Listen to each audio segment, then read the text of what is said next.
think Memphis has always really been a hotbed for entrepreneurs. We might not call them entrepreneurs or think of them that way. I mean, Memphis has always been kind of a hustle town. You talk to anybody, they've got a job and they've got, oh, and I'm working on this on the side. We worked with Bentley Goodwin looking at his company, Remit Data, early on, building a fantastic little enterprise here in Emerge Memphis. I found Emerge Memphis through Eric Matthews, which I met through another friend, Tyler White.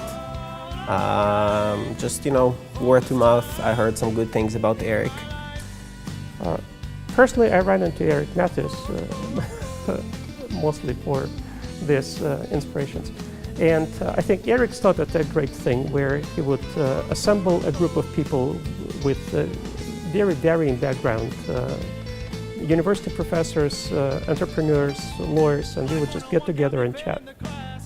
And it would be very unstructured, and this is the kind of thing where new ideas can start or where new partnerships can emerge.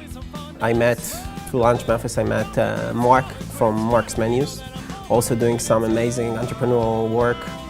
I think if you look at Research Stronger Park, where I came from, there's all these little silos, and they just don't talk to each other. And I think that's maybe because it's already successful, they can afford to not help the community grow anymore. But I think we don't have that luxury here. So I think we have to work together and try and not reinvent the wheel too many times. I came here from Triangle Park as well. So many individuals that I know now in Memphis were there at the same time and never ran into them, never had any interactions with them. Now I see these people on a weekly basis, and I think that's part of what's going to be the strength of the Memphis entrepreneurial community is that it's individuals obviously that were here with the original successes that we know so well, but then also with this kind of now, I would say, almost new generation of entrepreneurialism in Memphis. It's a close connection between people.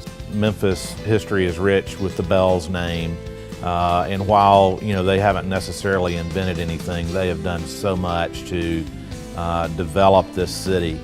Just going back, there's Clarence Saunders, there's Kimmons Wilson, there's Fred Smith, there's Thomas Boggs. Brad Silver at Computational Genomics, as they really pull together their business plan and get started. I met Cardell Oren, also working with cloud technology, Google Ops, and nonprofits. Our organization has really focused all the companies into the Innova program, and so they're all part of the portfolio companies.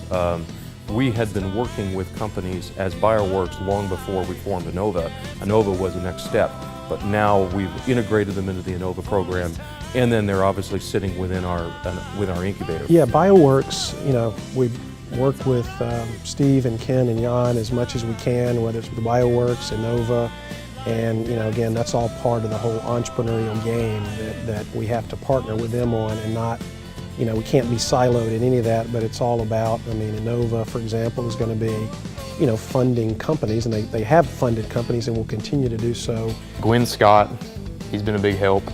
He's given me a lot of feedback on my product and sent it to a few of his friends. The arts in Memphis has some of the most innovative, young, emerging talent that you can find anywhere, from Ryan Fleur at the Memphis Symphony to a young lady who was over Delta Axis in the Powerhouse, Rahima Barber, Ekendayo Bandele, who is over the Hattiloo Theater. The Society of Entrepreneurs has been great here in Memphis. Pearson Crutcher, who kind of heads up some of their programs. I was part of a mentoring group that she did, and George Falls of Paulette's was very gracious in working with us for about a year in that mentoring group. And moving from a different city, different culture, different continent, different culture into Memphis. So Launch Memphis was really great for me.